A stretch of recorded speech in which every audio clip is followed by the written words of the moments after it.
Hello guys, welcome to Solution Mitra. So here is the question for today. The velocity time graph of a particle is shown in figure.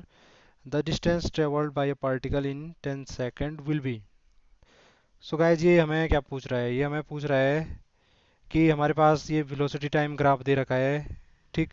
और हमें पूछ रहा है कि distance travel कितनी की है इसने इस ग्राफ के अनुसार अगर हम देखा जाए, ठीक? तो हमें देखो भाई वेलोसिटी दे रखी है, टाइम पता है इस ग्राफ में। तो आपको सबसे पहले ये पता होगा डिस्टेंस होती है वो होती है वेलोसिटी इनटू टाइम। अब यहाँ पे देखो मैं अगर अलग अलग पॉइंट पे निकालूंगा तो अलग अलग डिस्टेंस मिलेगी इस ग्राफ के हिसाब से। अब माना बात इस ग्राफ के हिसाब से मैं इस पॉइंट पे निकालना चाहूँ यहाँ पे, ठीक? यहाँ पे देखो हमारे पास वेलोसिटी कितनी है। वेलोसिटी है हमारे पास जीरो इस पॉइंट पे। पोजीशन देखो ना इस पॉइंट की सीधे। और टाइम कितना है 10 सेकेंड। तो यहाँ पे तो डिस्टेंस जीरो आ गई, ठीक? जनरली हम क्या, अगर माना बात कोई ऐसे सोचेगा ये वेलोसिटी और टाइम का है तो इसका मतलब ये सीधी लाइन जा रही है तो ये डिस्टेंस ही बता रही होगी, और ये यहाँ पे पहुँच गया तो यहाँ पे 10 है तो ये 10 हो गई भाई हमारी जो डिस्टेंस है वो 10 मीटर हो गई। लेकिन ये नहीं है इसका मतलब, ऐसा नहीं होगा ये। अब देखो क्यों नहीं होगा। अब देखो मैं अगर मैं यहाँ पे एक और पॉइंट लेता हूँ, यहाँ पे भी क्या होना था, यहाँ पे वेलोसिटी भी जीरो है टाइम भी जीरो है तो यहाँ पे भी जीरो होना था। अब मैं यहाँ कहीं एक पॉइंट लेता हूँ, यहाँ पे देखो यहाँ पे वेलोसिटी कितनी होती, वेलोसिटी होती है यहाँ पे कितना 13 है, ठीक? और यहाँ पे ये टाइम कितना होगा, टाइम कितना है हमारे हमारे पास 5 है, यहाँ पे 5, ठीक? इस प्रकार से 53 65, ठीक? यहाँ पे डिस्टेंस 65 होती।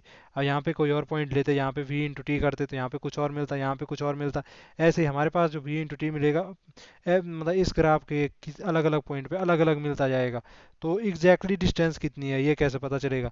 तो जो एग्जैक्ट डिस्टेंस होती है वेलोसिटी टाइम ग्राफ में वो हमारी क्या होती है, वो होती है इस ग्राफ के अंडर जो एरिया आता है, ये पूरा एरिया, ठीक है? अभी देखा ना, प्रत्येक पॉइंट पे डी निकालना है, प्रत्येक पॉइंट पे डी निकालना है, उसका एवरेज ले लेना, समझ लो ये एक हिसाब से, ठीक? तो इसीलिए जो हमारा वेलोसिटी टाइम में जो हमारी डिस्टेंस आएगी वो क्या आएगी, जो हमारे ग्राफ के अंडर में एरिया रहता है वो आएगा, ठीक? तो यहाँ पे क्या बन रहा है इस ग्राफ के अंदर, मतलब ग्राफ के नीचे जो बन रहा है वो कौन सी शेप बन रही है, क्या बन रहा है, ट्राइंगल बन रहा है। और ट्राइंगल बन रहा है तो ट्राइंगल का एरिया आप जानते हो, ट्राइंगल का एरिया क्या होता है, half into base into height, ठीक? और इसका जो एरिया होगा, मैंने कहा इस ग्राफ के अंडर में जो चीज़ बन रही है उसका जो एरिया होगा वही हमारी क्या होगी यहाँ पे डिस्टेंस, यानी डिस्टेंस होगा एरिया ऑफ ट्रायंगल, इस ट्रायंगल का, क्योंकि ये वेलोसिटी टाइम ग्राफ में जो हमारा ग्राफ है उसके अंडर में ये ट्रायंगल बन रहा है, ठीक?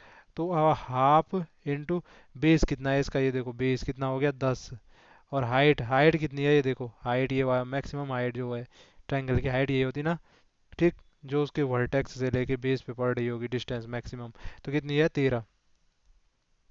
अब यहाँ से सॉल्व करो, दो पंजे 10, 13 पंजे 65, 65 मीटर। 65 कहीं ऑप्शन में है? बिल्कुल है, ये देखो। तो इस प्रकार से हमारा जो आंसर हो गया वो क्या हो गया, 65 मीटर।